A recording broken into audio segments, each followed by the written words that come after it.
God bless you, reviewers. How you doing? This is your boy Marcus J. Wilson.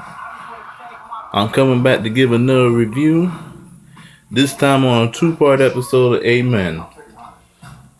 A slight case of murder. In this episode, the deacon is in his office, and this woman by the name of Roxanne, played by, you said it, Jackie, known as Sandra Clark on 227. So the deacon officer represents this woman on this episode, who was accused of killing her husband by putting sleeping pills in his cocoa. So he introduces everyone to this woman, and everybody starts judging her because of what she did.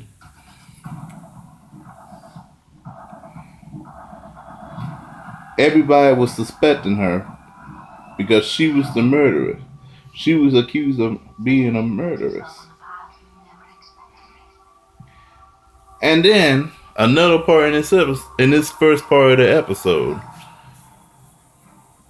the reverend is in the congregation is in a meeting, and the reverend wants to replace the church bell.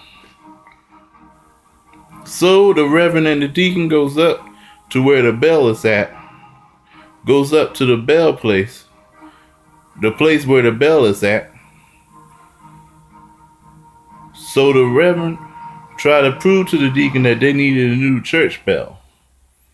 So the bell started ringing as the deacon leaves for court and leaves the reverend by himself in the bell tower.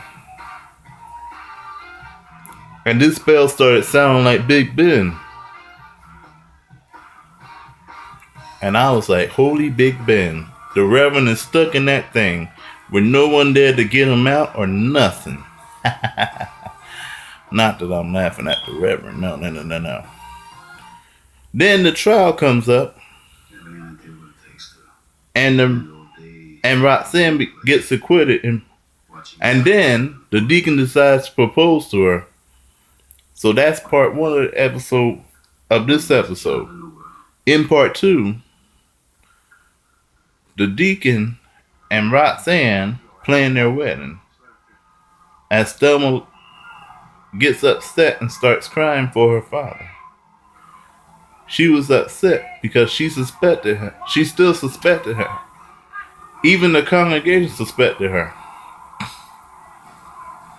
And I realized they probably did it as a mistrial.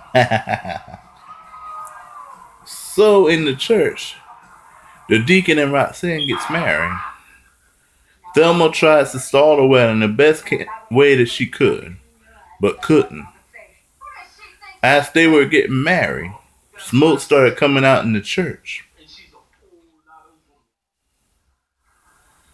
So Thelma starts crying after the wedding as the deacon and Roxanne are on their honeymoon. Then Roxanne confesses to the deacon that she did in fact murder her husband and made up the whole suicide thing. Made him write the suicide letter, that is. And the deacon thinking if she's capable of killing her first husband, she's capable of killing him too. So the deacon ran into the bathroom while they were getting ready to cuddle and called the police. And she was calling him Ernie. I would love some girl to call my name like that. Oh, Marcus. But on a serious note, Roxanne gets arrested at the end. But guess what? The whole episode was a dream. And then Thelma teaches them. Thelma said, "That'll teach you to watch those mysteries." So I'm gonna give this episode a great big 100. All right, God bless, and have a good night. This is your boy Marcus J. Wilson saying, God bless you.